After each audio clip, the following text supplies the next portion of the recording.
नमस्कार। आज हम देखेंगे पाठ 10 का अभ्यास। अभ्यासात जायते सिद्धि। अभ्यास से सफलता उत्पन्न होती है। पहला प्रश्न है, पाठम आधृत्य उदाहरणानुसारम उदाहरणानुगुणम लिखत आम अथवा न। पाठ के आधार पर उदाहरण के अनुसार लिखिए हाँ अथवा न। यथा जैसे किम राज्ञ शूद्रकस्य नगर्याः नाम शुभावती आसीत। क्या राजा शूद्रक की नगरी का नाम शुभावती था? तो उत्तर है आम अर्थात हाँ। किम वीरवरः अनेक शास्त्राणाम ज्ञाता आसीत। क्या वीरवर अनेक शास्त्रों का ज्ञाता था, जानने वाला था? तो उत्तर है न, नहीं, शास्त्रों का नहीं, वो शस्त्रों का ज्ञाता था। शस्त्र का मतलब हथियार और शास्त्र का मतलब है पुस्तक, ग्रंथ। अब देखिए पहला प्रश्न, किम वीरवरः राजपुत्रः आसीत। क्या वीरवर राजपुत्र था? तो उत्तर है आम, हाँ। दूसरा है किम ते वर्तनम, उसका क्या वेतन था? इति किम शूद्रकः अपृच्छत। ऐसा क्या शूद्रक ने पूछा? बिल्कुल शूद्रक ने पूछा था कि तुम्हारा वेतन क्या है। किम वीरवरः राज्ञ समीपे द्वारिकः अनयत। क्या वीरवर को राजा के समीप द्वारपाल ले गया? तो उत्तर है बिल्कुल ठीक, हाँ जी, वही लेके गया। अगला है किम राजा शूद्रकः राजपुत्रम वीरवरम साक्षात दृष्ट्वा एवं वृत्तिम अयचत। क्या राजा शूद्रक ने राजपुत्र वीरवर को सामने देखकर ही आजीविका दे दी? नहीं, उन्होंने सोचा कि पहले इसकी हम परीक्षा लेंगे। अगला है किम वीरवरः स्ववेतनस्य चतुर्थ भागम एव पत्न्यै यच्छति स्म। क्या वीरवर अपने वेतन का चौथा भाग ही पत्नी को देता था? बिल्कुल ठीक है, हाँ जी, चौथा भाग ही देता था। किम करुण रोदन ध्वनिम राजा श्रुतवान। क्या करुण रोने की ध्वनि को राजा ने सुना? जी हाँ, आम, हाँ। किम करुण रोदन ध्वनि दिवसे श्रुतः आसीत। क्या करुण रोने की ध्वनि दिन में सुनाई की गई थी? उत्तर है न, नहीं, वो रात के अंधेरे में। किम राजलक्ष्म्या उक्तः उपायः अतीव दुस्साध्य आसीत। क्या राजलक्ष्मी के द्वारा बताया गया उपाय बहुत अधिक कठिन था? उत्तर है आम, हाँ। किम भगवती सर्वमंगला उपायम संसूच्य शीघ्रमेव अदृश्य अभवत। क्या भगवती सर्वमंगला उपाय को बताकर शीघ्र ही अदृश्य हो गई? तो उत्तर है न, नहीं। अगला प्रश्न संख्या 2, अधुलिखितान प्रश्नान पूर्ण वाक्येन उत्तरत। नीचे लिखे गए प्रश्नों के उत्तर पूर्ण वाक्य में दीजिए। शूद्रकः कीदृश राजा आसीत। शूद्रक कैसा राजा था, उसकी क्या क्या विशेषताएं थी? तो शूद्रकः महापराक्रमी, नाना शास्त्रविद, पूतचरितः च महीपति आसीत। शूद्रक महापराक्रमी, अनेक शस्त्रों का ज्ञाता, पवित्र चरित्र वाला राजा था। अगला है वीरवर कस्य समीपम गंतुम इच्छति स्म। वीरवर किसके समीप जाने की इच्छा करता था? तो वीरवर राज्ञ शूद्रकस्य समीपम गंतुम इच्छति स्म। वीरवर राजा शूद्रक के समीप जाने की इच्छा करता था। राज्ञ शूद्रकस्य का ते सामग्री, तुम्हारी सामग्री क्या है? इति प्रश्नस्य उत्तरम वीरवर किम अवदत्। इस प्रश्न का उत्तर वीरवर ने क्या दिया? वीरवर अवदत्, वीरवर बोला, इमौ बाहु, ये दोनों बाजू, एषः खड्ग च और एषः खड्ग और यह तलवार, ये दोनों बाजू और यह तलवार। वीरवर स्वगृहम कदा गच्छति स्म। वीरवर अपने घर कब जाता था? वीरवर यदा राजा स्वयं आदिशति। वीरवर जब राजा स्वयं आदेश देता था, तदा स्वगृहम गच्छति स्म, तब अपने घर जाता था। वीरवर स्ववेतनस्य अर्धम केभ्य यच्छति स्म। वीरवर अपने वेतन का आधा किसको देता था? तो वीरवर स्ववेतनस्य अर्धम दिवेभ्य यच्छति स्म, देवताओं को देता था। राजलक्ष्मी कुत्र सुखेन अवसत। राजलक्ष्मी कहाँ सुखपूर्वक रहती थी? तो राजलक्ष्मी शूद्रकस्य भुज छायायाम सुखेन अवसत। राजलक्ष्मी शूद्रक की भुजाओं की छाया में सुखपूर्वक रहती थी। राजलक्ष्म्या दुखस्य कारणम श्रुत्वा बद्धांजलि वीरवरः किम अवदत्। राजलक्ष्मी के दुख का कारण सुनकर हाथ जोड़कर वीरवर क्या बोला? बद्धांजलि वीरवर अवदत्, हाथ जोड़कर वीरवर बोला, भगवती, हे भगवती, अस्ति अत्र कश्चित उपाय। अस्ति है अत्र, यहाँ, कश्चित कोई उपाय, उपाय, यहाँ कोई उपाय है, ये जिससे भगवत्या भगवती पुनः इह चिरवासो भवती, पुनः फिर से इह यहाँ चिरवास देर तक वास भवती हो, देर से निवास करने वाली हो। सुचिरम जीवती च स्वामी, और स्वामी सुचिरम बहुत समय तक जीवती जीवित रहें। प्रश्न संख्या 3, उदाहरणानुसारम निम्नलिखितानि वाक्यानि अन्वय रूपेण लिखित। उदाहरण के अनुसार निम्नलिखित वाक्यों को अन्वय के रूप में लिखिए। क भाग, आसीत शोभावती नाम काचन नगरी। शोभावती नाम काचन नगरी आसीत्। शोभावती नाम की कोई नगरी थी। अभाग प्रतिदिनम सुवर्ण शत चतुष्टयम देव। हे देव, प्रतिदिनम सुवर्ण शत चतुष्टयम देव, दिन चतुष्टस्य वेतनार्पणेन प्रथम अवगम्यतां स्वरूपमस्य वेतनार्थिनो राजपुत्रस्य किम उपपन्नम एतद् वेतनम न वा इति। देव, दिन चतुष्टस्य वेतनार्पणेन प्रथमम् अस्य वेतनार्थिनः राजपुत्रस्य स्वरूपम् अवगम्यतां यत् एतद् वेतनम् उपपन्नम न वा इति। हे देव, 4 दिन का वेतन अर्पण करके सबसे पहले इस वेतन चाहने वाले राजपुत्र के स्वरूप को जाने कि एतद् वेतनम उपपन्नम न वा इति, क्या यह वेतन उचित है अथवा नहीं। क्रंदनम अनुसर राजपुत्र। राजपुत्र क्रंदनम अनुसर, हे राजपुत्र, रोने का पीछा करो।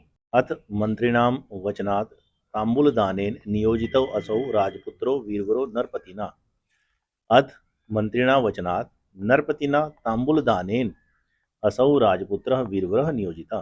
इसके बाद मंत्री के वचनों से राजा के द्वारा तांबूल दान से वह राजपुत्र वीरवर नियोजित कर लिया गया।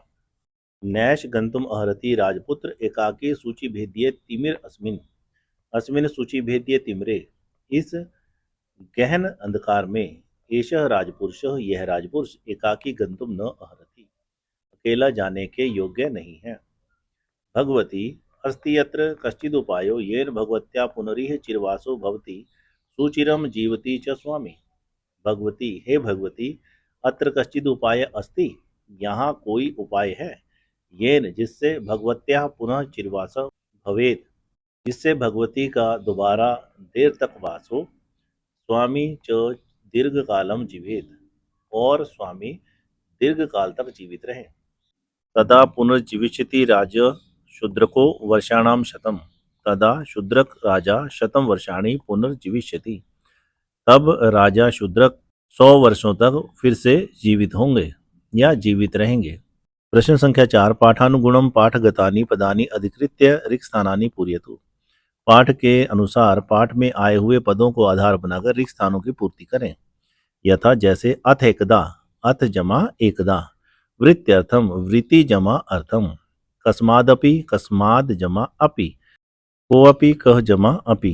राजपुत्रोऽस्मि, राजपुत्रः अस्मि। यथेष्टम, यथा जमा इष्टम। वेतनार्पणेन, वेतन अर्पणेन। तदालोक्य, तत् आलोक्य। ततो असौ, ततः असौ। वर्तनार्थिनो, वर्तन प्लस अर्थिनो। तवशिष्टम, तत् जमा अवशिष्टम। राजदर्शनादनन्तरम, राजदर्शनात् अनन्तरम। वेति वा जमा इति। राजलक्ष्मी उवाच, राजलक्ष्मीः जमा उवाच। चार्धम च जमा अर्धम। बहिर्नगराद आलोकिता, बहि नगरात् आलोकिता। कापि, का जमा अपि। प्रत्योवाच, प्रति जमा उवाच। राजलक्ष्मी अस्मि, राजलक्ष्मीः जमा अस्मि। स्थास्यामि इति, स्थास्यामि इति। भुजच्छायायां, भुज जमा छायायां। अस्त्यत्र, अस्ति जमा अत्र। कश्चिदोपाय, कश्चित् जमा उपायः। प्रश्न संख्या 5, अधोलिखितेषु वाक्येषु रक्तवर्णीय पदानि केभ्य प्रयुक्तानि इति उदाहरणानुगुणं लिखत। नीचे लिखे गए वाक्यों में लाल रंग के पद किसके लिए प्रयुक्त किए गए हैं, उदाहरण के अनुसार लिखें। यथा जैसे अहम भवतः सेवायाम नियोजिता, मैं आपकी सेवा में नियोजितः, नियोजित हूँ, लगा हुआ हूँ। तो ये भवतः किसके लिए आया था, राज्ञ, राजा के लिए। क भाग, ततः असौ तत् रोदन स्वर अनुसरण क्रमेण प्रचलितः। इसके बाद वह उस रोने के आवाज के पीछा करने के क्रम में चल पड़ा। तो ये जो वह है ये किसके लिए आया, वीरवर के लिए। ततः अहम अपि गच्छामि पृष्ठतो अस्य, तो मैं भी जाता हूँ इसके पीछे। तो यहाँ जो मैं है ये किसके लिए आया है, राज्ञ, राजा के लिए। चिरमेतस्य भुज छायायाम सुमहता सुखेन निवसामि, देर तक इसकी भुजाओं की छाया में प्रसन्नता पूर्वक सुख से रहती हूँ। तो इसकी, ये किसके लिए है, राज्ञ, राजा के लिए। सा च आसीत दुस्साध्या, च और सा वह अति अत्यधिक दुस्साध्य है, कठिन है, और वह अत्यधिक कठिन है। तो वह कौन है, प्रवृत्ति। किम ते वर्तनम, क्या ते तुम्हारा वर्तनम वेतन, तुम्हारा वेतन क्या है। तो ये ते तुम्हारा किस लिए आया है, वीरवराय, वीरवर के लिए। अब देखिए प्रश्न संख्या 6, अधोलिखितानि वाक्यानि पठित्वा तेन संबद्धम श्लोकम पाठात चित्वा लिखत। नीचे लिखे गए वाक्यों को पढ़कर उनसे संबंधित श्लोक पाठ से चुनकर लिखें। जैसा पहला है, राजलक्ष्मी वदति यत् यदि वीरवरः स्वस्य स्वप्रियम वस्तुम त्यजति। राजलक्ष्मी कहती है कि यदि वीरवर अपनी सबसे प्रिय वस्तु छोड़ता है, तदा सा पुनः शूद्रकस्य समीपे स्थास्यति, तब वह फिर से शूद्र के पास आ जाएगी। ऐसा श्लोक कौन सा आया है, यदि त्वया स्वस्य सर्वतः प्रियम वस्तु सहास वदनेन भगवत्यै सर्वमंगलायै उपहारः क्रियेत तदा पुनर्जीविष्यति राजा शूद्र को वर्षाणाम शतम। दूसरा है, राजा शूद्रक प्रथमम वीरवरस्य वृत्त्यर्थम प्रार्थनाम न स्वीकरोति। राजा शूद्रक सबसे पहले वीरवर की आजीविका की प्रार्थना को स्वीकार नहीं करता। तो इसके लिए आया है राजा न एतद शक्यम, यह नहीं हो सकता है। तीसरा है, एकदा कोऽपि वीरवरः नाम राजपुत्रः वृत्तिं प्राप्तुं राज्ञः शूद्रकस्य समीपम गच्छति। एक बार कोई भी वीरवर नाम का राजपुत्र आजीविका को प्राप्त करने के लिए राजा शूद्र के समीप जाता है। अथ एकदा वीरवर नामा राजपुत्र वृत्त्यर्थम कस्मादपि देशात राजद्वारम उपागच्छत। इसके बाद एक बार वीरवर नाम का राजपुत्र आजीविका के लिए किसी देश से राजा के द्वार पर पहुंचा। स तस्य कर्तव्यनिष्ठाम साक्षात पश्यति, वह उसकी कर्तव्यनिष्ठा को साक्षात देखता है, अपनी आंखों से देखता है। तो इसके लिए आया है, ततो नरपति खड्गपाणि तस्य अनुसरण क्रमेण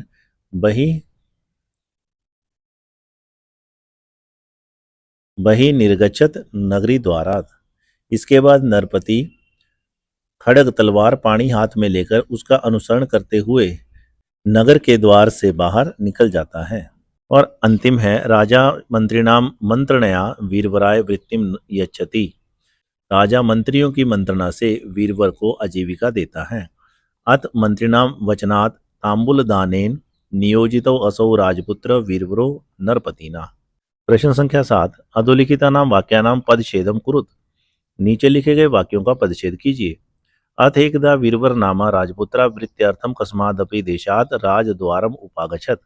अथ एकदा वीरवर नामा राजपुत्र वृत्त्यर्थम कस्मादपि, ये जो इकट्ठा जुड़ा हुआ है, संधि हो रखी है, ये है कस्माद अपि देशात राजद्वारम उपागच्छत, ये राजद्वारम उपागच्छत।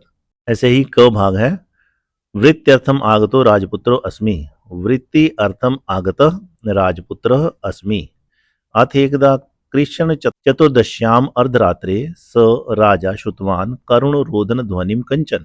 अथ एकदा कृष्ण चतुर्दश्याम अर्धरात्रे सह राजा श्रुतवान करुण रोदन ध्वनिम कंचन। तदहमपि गच्छामि पृष्ठो अस्य निरूपयामि च किम एतद् इति। तत् अहम अपि गच्छामि पृष्ठतः अस्य निरूपयामि च किम एतद् इति। अस्त्यत्र कश्चिदुपायो येन भगवत्या पुनरिह चिरवासो भवति। अस्ति अत्र कश्चिद् उपायः येन भगवत्या पुनः इह चिरवासः भवति। एकैवात्र प्रवृत्ति सा चातीव दुस्साध्या, एका एव अत्र प्रवृत्ति सा च अतीव दुस्साध्या। देखने के लिए धन्यवाद। आपका दिन मंगलमय हो।